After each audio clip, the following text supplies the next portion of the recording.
Hello Photoshop users, and welcome to this video tutorial. This is a tutorial on actions. You know what they are. They're those things that you hit a button and it goes through a whole bunch of steps and changes your picture and adds layers and all kinds of strange things. So here's an action, aged photo. Let's just run it and see what happens. And there it goes, bing, bing, bing, bing, bing. And that's the end result of the action. And this over here is the end result on the layers palette. So I can turn that off. That was the original, and that's what it did. The action is fairly, it's a complex one. You can make a snapshot, convert mode, dust and scratches, fade, hue and saturation on sharp mask. There's a whole bunch of different things you can do in there. We can write our own action, for sure, if we wish. So let's turn this into a black and white and use the channel mixer, okay? And we will do that. So the first thing we got to do is start a new action right here. And it's going to ask for a name, and we'll make it BW. And it's going to be in the image effects. You can choose whatever group of actions you've got. We'll just go with image effects, and we'll record it. So the first thing we do when we want to use the channel mixer is create a new channel mixer adjustment layer. And here it is. Hit monochrome, and now you've got these adjustments. You can go, let's just go 50. 50. That's good enough. Okay, and that is the end of our action. You can see we've added a layer, and we'll hit this button here to stop it, and it's done. Fast, huh? So we'll get rid of this, test our action out. Yeah, whoops. Okay, so let's go back up here to BW, hit the button, it's done. So it makes something that may be a repetitive task for you go very quickly.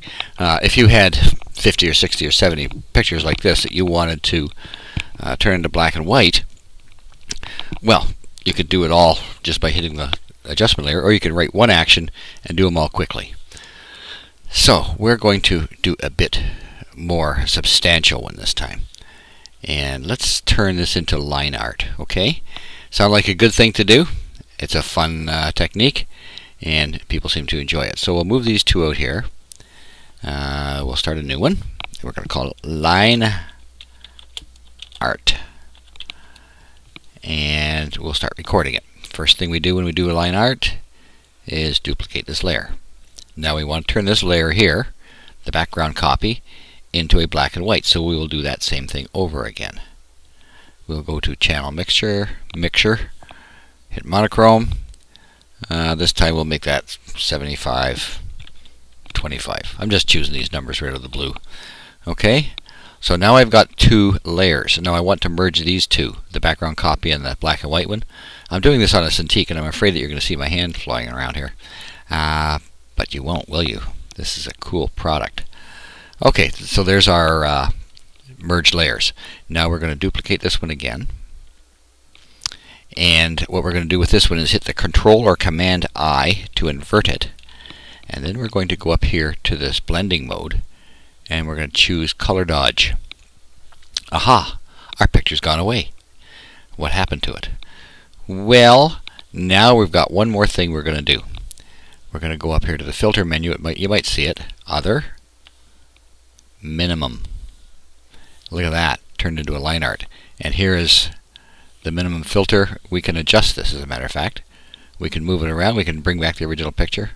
We can make it really clumpy. That's kind of clumpy. That's at 6 pixels. Or we can go right down to 1 pixel. We can also use the up and down arrows to make this work. Let's go with 2, just for the hang of it. So there, we've got 2. Okay. So now we've got these two layers. Now what we want to do is we want to merge these guys down too. Merge down. Doing. Done. Okay, one more dramatic cool thing we can do is we can bring back some of the color by changing the blending mode once again.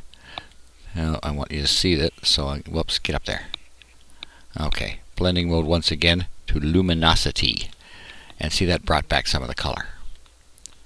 Isn't that cool? That is really neat. So this is our whole action that we've just written. So we're going to stop there, hit the stop key. Now, let's take this one, get rid of it. Take the layer out of there, choose that action, and then I'm just going to start it. There we go. Now, let's say you don't like the settings. You want to change the settings. Well, when you make this adjustment layer, if you have a little stop right here, that'll stop, and you can affect the adjustment layer. So there's only two places we can do the adjustment: the adjustment layer there, and the minimum one in this particular action. Other ones, there would be different. So we're going to get rid of. Whoops! I gotta take that off because I gotta. No, we can do that. Yeah, that's right. I'm thinking of something else. Never mind what I just said. Okay. Now let's go back to line art. Hit the button. So now it's stopped at new layer, channel mixer, because I have this little thing in here. Okay.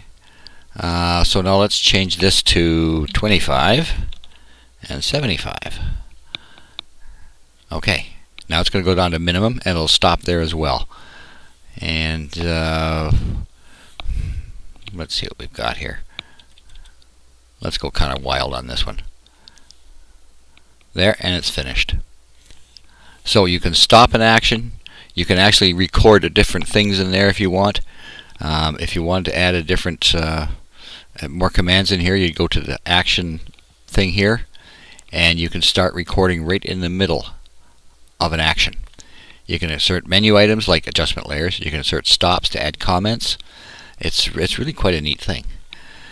So what you need to do after seeing this is get out there and grab your action palette and just start fooling around, because you'll find that it's a lot of fun, and everything in Photoshop should be fun, right? Why else would you do Photoshop if it wasn't fun? You can do all these cool, neat things. So let's try our action on something different. Oh, I just hit the button on the Cintiq here to zoom it in and zoom it out. Okay, let's get rid of this. Now, okay, we've got this one now. This cool airplane. So let's go and do line art on it. Channel mixer. We'll do 100 and 0. Okay, it carries on. There's our minimum filter. Let's just. There's 1. Okay.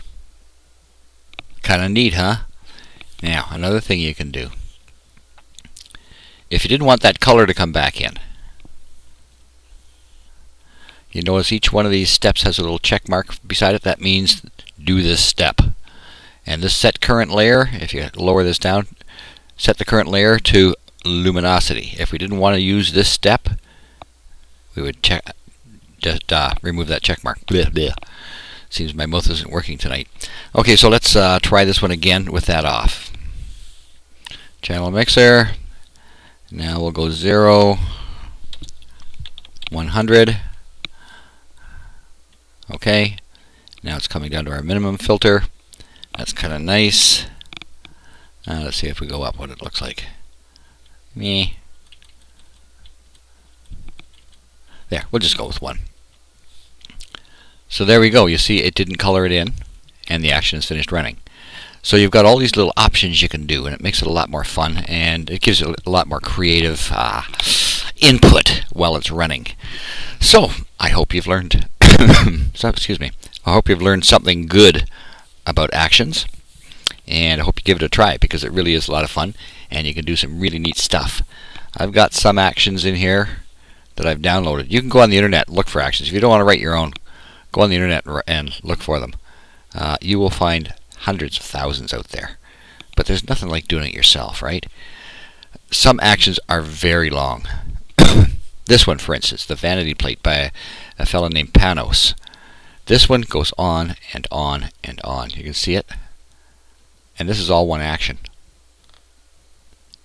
This is not a small action. This takes about 4 or 5 minutes to run it.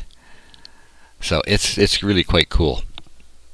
So go search some out. Thanks for watching. I appreciate it. Visit my site. You'll see the address on the next slide. And I really do appreciate your watching. And have a good time and have fun with actions. Bye now.